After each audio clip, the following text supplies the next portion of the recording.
Kayak aku mikir, nggak mungkin lah aku takut kesepian. Aku tuh selama ini sendirian, aku selama ini bisa sendiri, aku kemana-mana sendiri. Tapi ternyata kesepian dan kesendirian itu hal yang berbeda.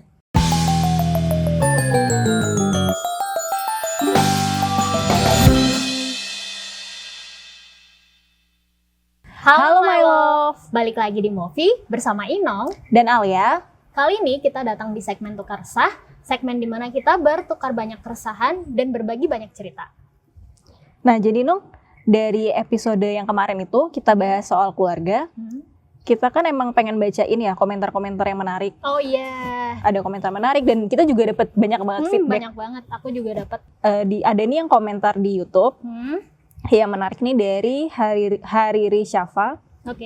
Relasi terdekat sekaligus terumit. Memendam perasaan, tahu-tahu luber berceceran. Beda zaman, beda cara menghadapi kehidupan. Makasih untuk obrolannya ya.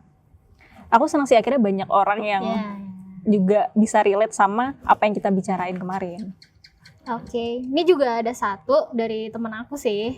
Dia bilang, video mojok.co tukar rasa menarik. Mohon dilanjutkan kanalnya untuk edukasi mental dan psikologis.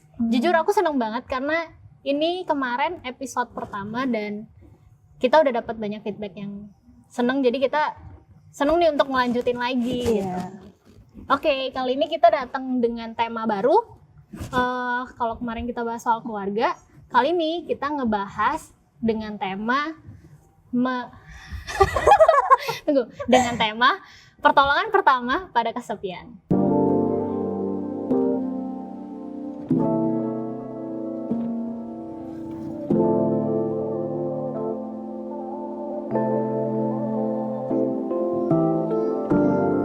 Nong, kamu sadar nggak sih kita ini udah setahun pandemi? Iya sadar. Kayak tahun ini tanggal ini bulan Maret sama tahun lalu bulan Maret itu beda banget nggak sih? Beda sih. Waktu itu kayak benar-benar penuh kepanikan. Aku benar-benar parno sih di awal-awal pandemi. Karena kita ngeliat footage yang masuk gitu kan di sosial media. Kalau misal pas pandemi itu sampai kayak zombie gitu di jalan ya kan panik ya. Iya. Waktu itu aku sempet nangis sih, karena aku menangisi seandainya pacarku pulang balik kampung kayak gitu aku bakal sendiri dan aku harus mengatasi rasa kesepianku kayak gimana. Iya sih. Soalnya aku anak yang benar-benar nggak bisa sendirian gitu. Kayak aku kayak ada dependensi di mana aku tuh butuh ada orang di sekitar aku, baik aku ngobrol sama mereka atau enggak, aku tuh pasti kayak ngerasa aku seneng kalau ada orang, tapi ya gitu, kadang pun aku di tengah kerumunan tuh aku ngerasa sepi gitu. Jadi aku kayak gak kebayang aja sih seandainya pas corona kemarin di awal-awal itu penuh dengan kepanikan kayak gitu, aku ngerasa anjir, ini mental gue bakal kayak gimana. Apalagi yang pada saat itu kita masih mikir social distancing yang kita pikirkan itu yang benar-benar orang nggak boleh kayak harus sendirian banget. Yang aku sendiri selama ini biasa sendiri, tapi kok situasinya waktu itu sangat menyeramkan ya. Iya, kayak ya mungkin kita belum tahu kan sekarang kan. Kita nggak tahu kekebalan tubuh kita kayak gimana. Jadi waktu itu lebih was-was aja dan himbauannya lebih kenceng kayaknya sih. Masih kayak ada anjuran untuk karantina kan. Kamu waktu itu kayak gimana? Kalau aku itu pokoknya aku tuh waktu itu baru banget pindah kos. Sebenarnya sebelum Maret itu aku baru pindah kos dan di kos aku itu isinya cuma berapa orang ya? Pokoknya itu kos-kosan tapi kayak rumah.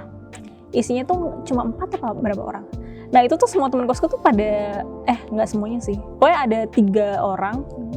Pada 2 atau 3 orang yang mereka tuh nggak ngekos lagi. Jadi mereka tuh balik ke rumah. Apalagi waktu itu aku belum punya relasiku sama keluargaku juga nggak sebagus sekarang. Jadi aku sebenarnya nggak pengen balik ke rumah. Jadi saat itu gimana ya? Kayak aku selama ini biasa sendirian. Dari aku kecil aku tuh biasa sendirian. Aku kemana-mana sendiri itu nggak apa-apa. Aku biasalah nonton bioskop sendiri. Aku ke coffee shop sendiri. Aku pun pindah ke Jogja itu sendiri dan sampai setahun lebih itu aku nggak dijenguk. Tapi aku pulang sih masih. Cuma aku biasalah sendirian itu hal yang biasa. Cuma mungkin ditambah dengan pandemi yang istilahnya kan saat itu dunia krisis sampai sekarang sih. Iya. Dan semua orang nggak baik-baik aja, semua orang penuh kepanikan. Itu makin mempengaruhi kondisi mentalku juga sih, aku menyadari. Dan sebelum pandemi itu juga keadaan mentalku juga lagi nggak baik. Jadi kayak tambahannya tuh banyak kan. Oke. Maksudku juga banyak kepanikan itu nggak cuma soal apa sih namanya kesendirian, tapi panik juga soal uang, panik soal orang tua, kayak iya. Aku banyak sempet banget. ngalamin itu. Iya kan, banyak banget yang kita pikirin. Di awal tahun kemarin sih, itu kayak aku punya kepanikan. Aku kan kerja. Waktu itu posisinya aku juga baru kerja dan saat itu udah mulai dihantui sama berita-berita Ada PHK. kayak gitu, dan aku berpikir ya aku anak baru dan pengalamanku masih kurang.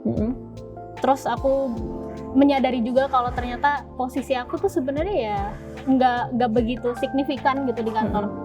Maksudnya untuk posisi tersebut ya, bukan kinerjaku, tapi posisi tersebut. Jadi aku kayak setiap hari dihantui, kayaknya aku nggak bakal dapat kerja dan finansialku bakal kurang. Tapi ya gitu, pas balik ke kantor kita dikasih shift. Jadi kayak dibagi satu minggu itu tim A, satu minggu tim B yang masuk. Dan di situ aku kayak kepisah gitu sama timku. Jadi aku benar-benar sendiri, satu tim sendiri, nggak ada temen, dan aku ngerasa sepi banget. Kayak aneh aja gitu transisi tiba-tiba dari yang rame tiba-tiba jadi sepi banget ya. Belum lagi pas balik kita yang biasanya balik kerja langsung nongkrong, itu tuh nggak ada kayak gitu. Iya. Terus aku juga waktu itu teman-temanku yang lumayan deket lah sama aku itu juga pada pulang kampung sih, karena mereka bukan misalnya kayak pulang kampung jauh banget, ada yang ke Sulawesi, ada yang balik ke Jakarta segala macem. Dan waktu itu aku memang selalu kayak aku memang biasanya pas liburan itu aku tuh dulu menghindari banget keluarga aku kan. Jadi ditambah aku tuh kayak bingung gitu loh, aku harus balik atau enggak ya. Jadi aku memang nggak balik sampai sekarang, nggak balik kan, aku masih di Jogja. Cuma memang ya itu kayak aku ngerasa nggak banyak temen aja sih yang deket tiba-tiba harus pada pulang kampung. Cuma ngomongin soal sendiri dan kesepian, aku ini balik lagi ke masa kecilku. Aku tuh dari kecil memang selalu sendiri sih. Aku tuh selalu merasa aku itu susah terhubung sama teman-teman di sekolah. Aku merasa susah terhubung sama keluargaku. Dan ya itu kayak nyambung lagi ke episode sebelumnya. Akhirnya aku relasi yang terdekat, yang keintiman terdekat itu kan sama pacar ya. Kalau aku punya pacar, aku pacaran dari SMP kayak gitu. Aku menyadari aku pacaran dari SMP, aku tuh nggak jadi deket sama teman-temanku, karena aku jadinya deket sama pacar. Dan aku, meskipun aku sebenarnya nyaman aja sendirian, aku nggak ngerti kenapa kayak ada orang yang nggak suka misalnya nonton bioskop sendiri atau coffee shop sendiri. Aku nggak ngerti kenapa kayak gitu, karena aku sangat menikmati kesendirianku. Berarti kamu jarang merasa kesepian? Nah, tapi aku baru menyadari ini aku baru sadar ini juga belum lama, pas aku mulai terapi di tempat baru, tempat kita ini, bahwa aku itu takut kesepian. Bingung kan aku, kayak aku mikir nggak mungkin lah aku takut kesepian. Aku tuh selama ini sendirian, aku selama ini bisa sendiri, aku kemana-mana sendiri. Tapi ternyata kesepian dan kesendirian itu hal yang berbeda. Kayak gimana ya? Kamu bisa sendiri, tapi tidak kesepian, dan kamu bisa kesepian, tapi kamu tidak sendiri. Ya kan? Ya, aku sering banget sih ngerasa kayak gitu. Iya. Kadang sering banget tuh pas nongkrong, coba aku kayak ya di kosan sendiri, sepi. Jadi aku mencoba untuk kayaknya enak nih kalau aku sosialisasi keluar, dan akhirnya aku ngajak teman-teman untuk nongkrong. Tapi di saat aku nongkrong, aku merasa kayak misfit, entah itu live out aja, kayak aku bener-bener kayak kosong gitu. Dan kadang tuh udah, maksudnya itu yang bikin kita kadang tuh overthinking gitu loh. Jadi kayak kesepian kita tuh lead kemana-mana, berakar gitu. Jadi kayak misal aku udah pulang setelah main, aku jadi kepikiran, padahal kan kesepian datang dari aku sendiri ya. Tapi aku kayak jadi mikir, apa sebenarnya aku tuh nggak cocok ya sama mereka, temenan sama mereka atau kayak gimana. Terus dari situ nanti berakar lagi jadi kecemasan yang lain. Terus jadi sedih, jadi nangis, dan itu bisa lama-lama tuh jadi ke depresif, Iya, mulai depresif kayak paham gitu. banget sih. Sama sih, aku tuh percaya bahwa apa ya, kesepian itu kayak sering banget dianggap hal yang sangat receh ya. Kayak apaan sih kesepian? Iya. Bukan isu yang serius. Tapi aku tuh menyadari kalau kesepian itu bisa membunuh. Dalam artian, ya memang kita manusia ini butuh kehadiran orang lain. Kita manusia ini butuh interaksi sama orang lain. Dan aku ini memang suka sendirian, aku lebih nyaman sendiri. Tapi aku menyadari, karena aku terbiasa sendiri, kadang ketika aku misalnya punya pasangan, aku tuh bisa bergantung banget sama pasanganku. Iya. Karena selama ini sendiri, tiba-tiba udah ada orang yang nemenin aku, orang yang bantuin aku tuh jadi bergantung sama dia. Dan aku sebenarnya nggak suka hal itu, Nong. Ya aku juga kayak kamu. Iya kan? Yang Terus kayak kita kan bilang kita sama. iya. Iya. Nah, aku tuh juga nggak suka sama kelakuanku yang seperti itu. Kayak kenapa sih aku ngerasanya kenapa sih aku nggak bisa di tengah-tengah? Kayak aku bisa sendiri, bisa tapi nggak sampai bergantung. Jadi kayak posisi yang kayak independen aja gitu loh. Iya.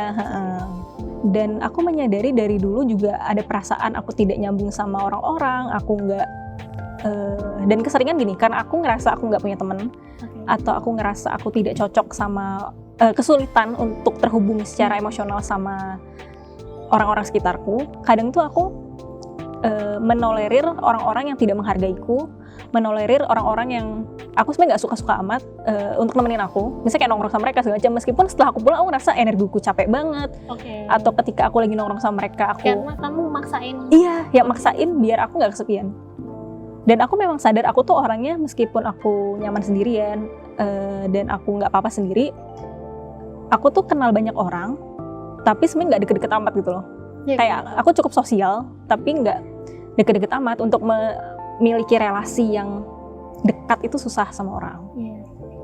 Dan aku menyadari sih, kayak dari dulu banget aku menolerir orang-orang yang sebenarnya nggak menghargai aku segala macem, untuk biar aku ada temennya. Dan apa ya, kayak lama-lama aku kayak ya itu constantly butuh validasi dari orang tentang kehadiran aku, biar aku ngerasa aku nggak sendiri, nggak kesepian. Dan itu jadi pola yang sangat jelek banget kan. Aku pernah di fase kayak gitu sih. Itu kayak tepatnya 2 tahun lalu. Jadi aku waktu itu kayak punya pacar, tapi punya pacar atau enggak ya? Ya ada pacar tapi kayak gak jelas gitu lah pokoknya. Nah, jadi aku sering sendirian tuh di kosan. Sebenarnya aku tuh punya temen, punya geng rame gitu. Dan di awal kuliah, aku tuh main terus sama mereka. Tapi sampai akhirnya tuh kayak di semester 5, semester 6, itu aku udah mulai ngasih jarak. Bukan karena apa-apa ya, aku nggak ada masalah internal dengan mereka. Tapi kayak ada hal aja yang bikin aku ngerasa, karena kesepian itu kali ya, kesepian itu muncul tiba-tiba dan aku nggak tahu penyebabnya apa. Jadi aku menarik, justru kesepianku itu bikin aku menarik diri gitu. Aku jadi anak yang penyendiri, aku benar-benar di kosan terus. Tapi di saat di kosan, aku kayak jadi, gimana ya, benar-benar sedih. Aku kayak, sebenarnya aku tuh butuh temen, tapi aku nggak mau ketemu orang. Karena aku punya ketakutan di saat aku nanti main sama mereka, aku ngajakin mereka main, taunya aku ngerasa kayak gitu lagi, dan akhirnya aku jadi nggak asik. Atau justru aku kayak bikin apa ya, kayak matiin vibes gitu. Iya, aku ngerti sih perasaan kayak gitu. Karena aku udah bad mood duluan gitu loh. Akhirnya di saat aku pulang, aku jadi, kalau aku di kosan, aku jadi sering banget menangisi kenapa sih aku seperti ini, kayak gitu. Aku jadi kayak cemas sendiri. Terus sebenarnya aku jadi di sosial media, maksudnya aku yang di dunia nyata yang aku nangis-nangis seperti itu karena kesepian, aku di sosial media tuh jadi anak yang ekspresif parah. Ya bener kata kamu, aku jadi seeking validation gitu loh. Kayak aku butuh assurance, aku butuh omongan. Intinya ada teman-teman dari mutual kayak gitu, aku happy banget dapetnya. Dan bahkan tuh nggak yang dari mutual, kayak aku bikin tweet atau aku jadi anak yang jadi agresif, jadi cukup agresif gitu di tweet, jadi kayak marah-marah. Iya, yang ngerti. Apa aja aku komenin. Tapi sebenarnya aku tuh di dalam hati tuh aku kesepian. Cuma di saat aku menerima validasi tersebut aku jadi kayak agak terobati gitu. Iya. Cuman sebenarnya itu pattern yang jelek menurut aku. Aku menyadari itu pattern yang jelek karena aku menjadi caper parah. Iya, ya. Terus dan aku jadi benar-benar nggak ada ikatan emosional, dan aku jadi gak terikat sosial sama sekali. Aku jadi kayak anak yang gak punya dunia beneran gitu loh. Ngerti. Aku hidup di sosial media saking aku kesepiannya. Iya, ya. Aku paham sih, dan menurutku juga generasi kita ini generasi yang serba semuanya serba cepat, semuanya serba rame. Dalam artian kamu putus sama pacarmu, kamu tinggal install aplikasi kencan, terus kayak secepat itu dapat ketemu orang baru, kayak aku punya teman-teman dari internet yang udah temenan dari kayak 6 atau 7 tahun yang lalu, yang sampai sekarang kita masih temenan, tapi kita padahal cuma baru ketemu 2 atau 3 kali, dan mereka sampai sekarang masih temenan gitu. Kayak kita kan bisa di generasi kita banyak banget yang kayak gitu kan. Aku sama kayak kamu juga yang yaitu akhirnya menyadari ada pola jelek, mengemis validasi dari orang-orang yang sebenarnya aku tuh nggak merasa cukup sama diriku sendiri, ya sih. Dan aku pernah ada pas tahun 2019 itu, aku di situasi yang sangat amat istilahnya kayak terbawahku. Aku habis putus sama pacarku, dan setelah itu aku nggak sebenarnya aku tuh bukan karena patah hatinya, tapi karena banyak hal terakumulasi jadi satu, dan timingnya pas banget aku udah nggak punya pacar kan. Aku nggak punya pacar, terus habis itu aku tuh jadi kayak menyabotase diriku sendiri. Dalam artian aku mengurung diriku, mengisolasi diriku sendiri di kamar. Aku melukai diriku, aku melakukan hal-hal destruktif lah kepada diriku. Aku kayak nggak sayang sama diriku. Aku waktu itu skip kuliah, pokoknya aku berada dalam titik yang sangat terendah saat itu, dan aku merasa tidak ada orang yang memahamiku, tidak ada orang yang nemenin aku merasa, ya meskipun sekarang setelah aku tarik lagi ke belakang, ada orang-orang yang peduli sama aku, cuma gini, kadang itu kita nggak bisa, aku nggak bisa mengomunikasikan saat itu aku butuh bantuan. Jadi orang juga nggak bisa bantu aku.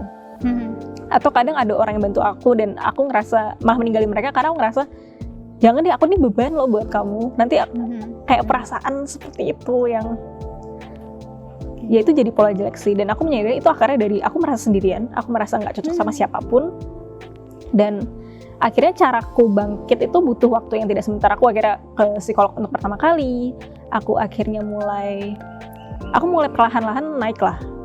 Dan waktu itu aku mikir, kalau aku tidak cocok sama siapapun, kalau aku tidak bisa tidak ada ruang buat aku akan menciptakan ruangku sendiri. Apapun caranya aku akan melakukan, aku akan cari jalanku sendiri lah.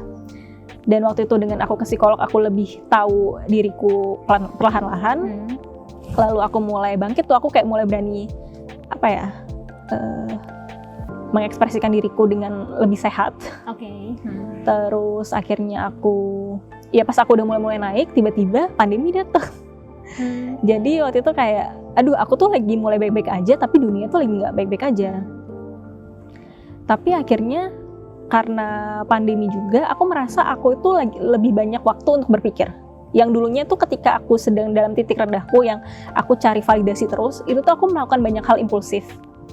Hal impulsif yang tidak, yang nggak sehat juga sih. Nah, aku setelah pandemi tuh aku banyak banget mikir.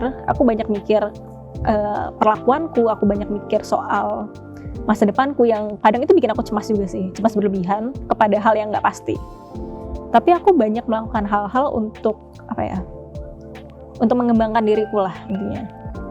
Dan akhirnya aku ingat banget waktu itu aku udah lama banget nggak interaksi sama orang. Terus teman-teman kampusku itu pada pulang, dan aku waktu itu keterima magang, yang magangnya tuh online juga karena pandemi. Dan aku tuh inget banget, aku tuh meeting aja pakai Zoom. Aku seneng karena aku ada teman ngobrol. Kayak udah separah itu. Dan tapi akhirnya kamu berhasil keluar dari kesepian itu nggak saat ini? Saat ini. Kalau dipikir aku baru akhir-akhir ini yang menyukai embracing kesepian itu. Dalam artian aku tidak nggak constantly butuh validasi dari orang. Kayak aku tuh udah merasa cukup sama diriku. Itu hal yang sangat sulit aku lakukan selama ini sih, Nong. Kayak ketika aku udah ngerasa cukup sama aku mikirnya gini sih, kalau aku nggak suka aku sendiri, orang lain nggak akan suka bareng aku. Kalau aku nggak suka diriku sendiri, orang lain nggak akan suka aku. Iya benar-benar. Dan yang paling penting kan adalah aku suka diriku, aku nyaman sama diriku. Bukan orang lain nyaman sama aku, bukan orang lain nyaman sama, bukan orang yang suka sama diriku. Ya, karena kalau aku yakin kalau kita nyaman dan suka sama diri kita tuh bakal radiate positif energi. Iya, itu juga aku percaya sih. Aku yang itu, aku malah ngerasa gini. Di saat yang 2 tahun yang lalu aku ngerasa kesepian itu kan benar-benar tahun destruktif parah. Bener kayak kata kamu, aku juga nyakitin diriku sendiri, aku nangis terus, dan aku malah jadi bergantung ke orang-orang yang lagi deket sama aku. Iya. Orang-orangnya sebenarnya tuh nggak benar-benar peduli sama aku, Aduh, cuman sama banget. aku jadi kayak ngelendot aja gitu ke dia, karena aku nggak punya pegangan gitu. Terus akhirnya karena aku jatuhnya itu kayak tindakan impulsif gak sih? Deket sama orang, tapi sebenarnya orang yang nggak peduli-peduli banget kayak gitu. Dan pas deket ternyata dia yang ngejatuhin, kan kita makin jatuh ya. Padahal kita di situ tuh kayak cuman ya kita bergantung karena kita nggak punya siapa-siapa dan kita kesepian. Gitu. Ya itu sih, merasa nggak punya siapa-siapa. Sampai akhirnya ya udah aku putus dan aku plek. Aku coba embracing kesepian itu. Aku jadi setelah aku jatuh terpuruk banget itu, aku jadi mulai sadar kalau ternyata pattern aku yang kemarin itu benar-benar gak sehat. Aku jadi ngurangin tuh yang namanya misuh-misuh di timeline untuk sekedar dapat validasi aja. Orang retweet tweet aku yang marah-marah itu aku seneng banget dulu. Sekarang udah nggak. Kayak aku malah bentar-bentar jadi checking gitu. Kayak aku checking semua timeline. Aku ngomong apa ya tadi? Aku apa ya namanya, salah nggak ya? Jadi kayak terus-terusan introspeksi lah lama-lama. Terus aku coba ketemu teman dan aku coba menikmati momen itu. Jadi kayak aku nggak sekedar datang untuk ngilangin kesepian, tapi aku coba datang untuk dapat hal baru. Jadi aku kayak punya value gitu loh. Aku ketemu sama mereka, ada hal yang bisa aku ambil dari pertemuan itu, walaupun ya sebenarnya mungkin masih ngerasa kesepian tapi udah enggak gitu. Karena terobati, aku dapat sesuatu loh dari ini. Terus juga aku mengurangi sosial media. Justru di saat sepi kita main sosial media itu nggak bagus banget, karena aku bilang kita bakal impulsif parah. Terus aku mencari hobi baru. Jadi aku sekarang aku pun kalau misal walaupun aku kadang ketemu pacar aku apa kayak gimana, ya aku sepi tetap ngerasa. Kadang aku ngerasa kayak nggak punya temen nih, temenku udah jauh semua, dan itu tuh kesel banget. Apalagi lagi musim kawin kayak gini ya, musim nikah. Orang update di aku ngelihat temen SMA aku, mereka tuh kayak bisa temenan kompak dari SMA sampai sekarang, sedangkan aku nggak bisa punya ikatan yang seperti itu karena emang aku nggak bisa attach secara emosional dengan teman-temanku. Sama banget. Jadi di saat aku ngelihat updatean mereka dengan teman-temannya datang ke kondangan temannya sebagai bridesmaid kayak gitu, aku iri. Jujur aku ngerasa sama kok. Walaupun orang ini mungkin tokoh-tokoh ini itu adalah orang-orang yang aku nggak pernah deket, dan bahkan dulu aku mungkin nggak suka. Tapi di saat aku ngelihat kesenangannya mereka pertemanannya mereka, aku benar-benar jadi ngerasa sepi. Sekalipun aku punya temen yang sekarang, maksudnya aku punya temen kantor atau aku punya pacar di sekitarku, aku tetap ngerasa kurang sesepi itu. Kayak sebenarnya aku tuh butuh teman gitu. Sampai aku bertanya ke teman-teman lamaku yang notabene cukup dekat sama aku, bilang, kamu pernah nggak sih ngerasa iri ngelihat teman-teman kita yang masih temenan sampai sekarang? Kamu pernah nggak sih? Ternyata semua orang merasakan itu, jadi nggak cuma aku. Bahkan mereka yang udah bersahabat lama pun kadang ngelihat orang lain rame-rame itu juga sepi gitu. Ya udah, akhirnya aku itu tadi cari distraksi. Aku untungnya udah nemuin, dan distraksinya itu benar-benar jauh lah dari sosialisasi. Jadi nggak ada hubungannya sama sosialisasi. Justru aku tetap menyendiri, tapi dengan ya nggak merasa kesepian aja lah. Dengan tidak merasa kesepian, yaitu aku biasanya aku ngejahit. Kalau aku bikin tas, kalau enggak aku bikin kue. Aku lagi seneng banget bikin kue. Jadi aku mengatasi setiap kali aku udah mulai ada pikiran jelek atau aku udah mulai sepi, aku langsung ke dapur tuh. Bikin kue. Bikin kue, bikin segala macem. Oh iya, kuenya Inung tuh enak banget. Aku baru coba. Iklan. Oke. Okay.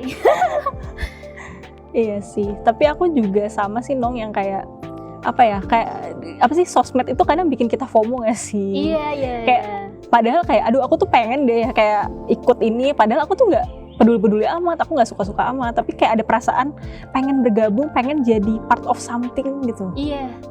Dan apalagi ada isu baru, kita harus komen. Iya, rasanya kita harus ikut. Kalau nggak ikut kita nggak, bukan masalah nggak keren sih, tapi kita nggak kayak yang lain. FOMO aja. Oh ya, buat yang nggak tahu, FOMO itu apa? Fear of missing out. Nggak. Okay. Ntar ditulis ya di sini. Terus, ya aku sama kayak kamu, aku lebih present di masa ini. Maksudnya, aku tuh kadang suka melamun kan. Kadang misalnya kita lagi ngobrol, aku tuh bisa melamun, nggak ada di sini. Kayak aku mikirin masa lalu atau aku cemas sama masa depan. Iya. Dan aku mencoba untuk lebih, istilahnya mindful lah. Aku sekarang ada di sini, aku berusaha untuk tetap ya secara present lah di sini. Terus aku mencari distraksiku itu dengan olahraga. Oke. Iya, aku sering tuh lihat updatean kamu. Iya. Yang selama ini aku tuh orangnya gampang banget sakit. Aku tuh nggak pernah gerak. Tiba-tiba aku olahraga itu hal yang wow banget sih. Karena aku baru sadar juga sih olahraga gerak itu bikin dopamin juga kan. Dan iya aku olahraga dan aku mulai lebih present dalam artian aku ngajak orang ngobrol di sekitarku. Yang mungkin biasanya aku nggak melakukan itu. Aku nggak terlalu peduli sama sekitarku. Terus, ya itu sih aku, kalau dulu misalnya aku diajak orang nongkrong, meskipun aku nggak suka-suka amat, atau aku tahu nanti kalau aku habis pulang dari tongkrongan itu, aku bakal nggak nyaman, atau energiku habis gitu. Aku biasanya mengiyakan dulu. Tapi sekarang aku udah lebih bisa set boundariesku sih. Iya, aku juga gitu. Kayak orang-orang ini nggak menghargai aku, orang-orang ini tidak membuatku nyaman, aku nggak mau.